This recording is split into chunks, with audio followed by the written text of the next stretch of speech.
ओम परमात्मने नमः।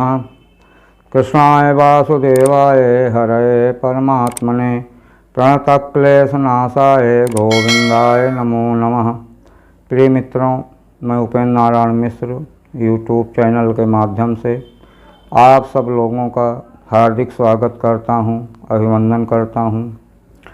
प्रिय मित्रों, आज मैं आप लोगों को ऐसे विशेष महत्वपूर्ण तथ्य पर बताने जा रहा हूं जिसको कि आप लोग ध्यानपूर्वक सुने।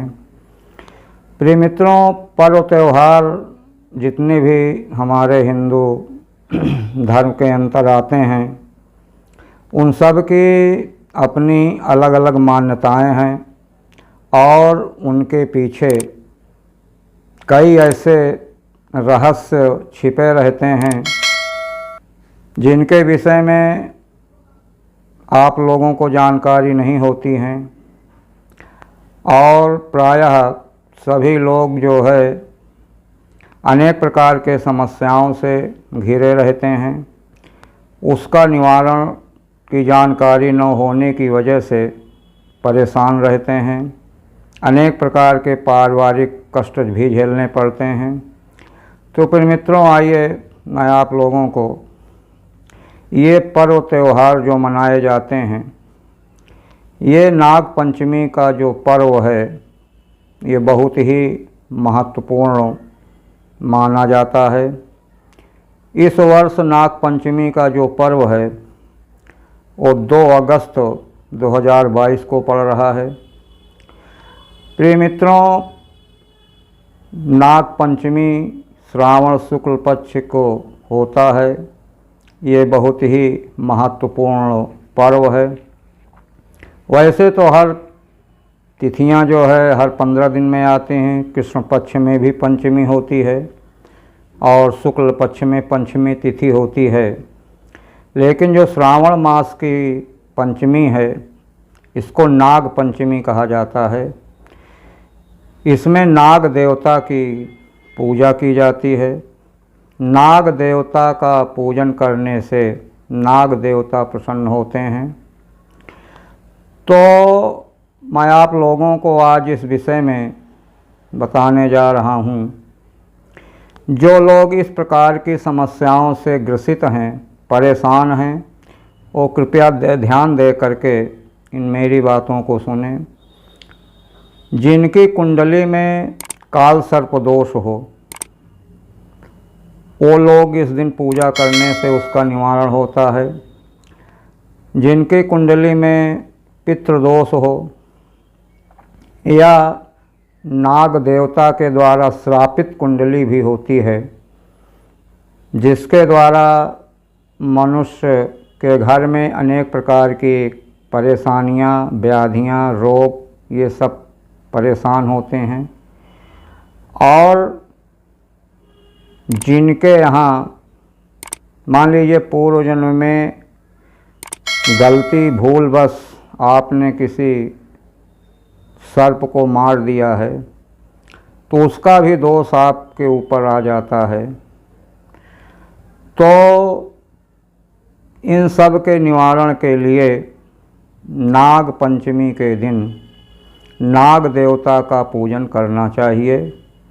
नाग देवता का पूजन करने के लिए उस दिन या तो आप किसी ब्राह्मण को बुला करके नाग देवता की पूजा घर में विधिवत करा लीजिए।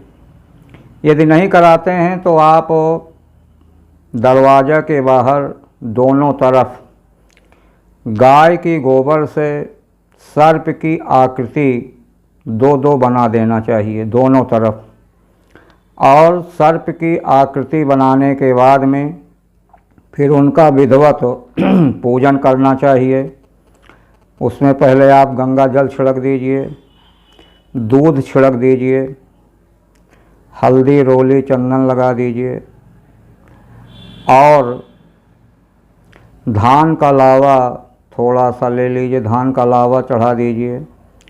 दूब जो घास होती है उसको चढ़ा दीजिए, धूप दीप नैवेद्य। इस प्रकार से नाग देवता का आप पूजन करिए तो उस दिन ये विशेष पर्व है नाग पंचमी का। तो इस प्रकार से दीवार के दोनों तरफ सांप की आकृति बना देने के बाद में आप विधिवत पूजा करिए। इससे नाग देवता प्रसन्न होते हैं और नाग देवता को दूध बहुत प्रिय माना गया है।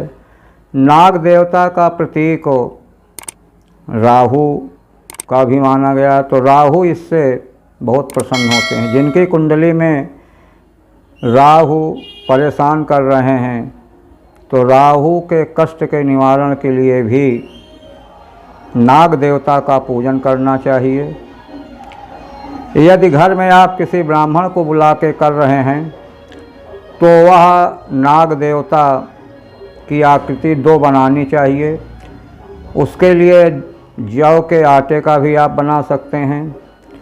बाज़ार में सोनार के यहाँ तांबे के भी मिलते हैं, चांदी का भी मिलता है, तो 2 लेना चाहिए। और घर में विधिवत पूजा करना चाहिए। भोग में इनके लिए दूध और धान का लावा और दूब, ये 3 चीज़ विशेष होना चाहिए। ये 3 चीज़ों नाग देवता को बहुत ही प्रिय है।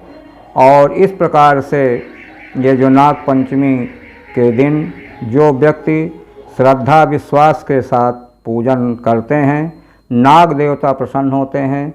और नाग देवता के द्वारा जो आपके कुंडली में दोष आ गया है या अज्ञानतावश आपने किसी सर्प को मार दिया है और पूर्वजों का दोष भी इससे शांत होता है। उस दिन त्रिपिंडी श्राद्ध करने का भी विधान बताया गया है, नारायण बलि का विधान बताया गया है।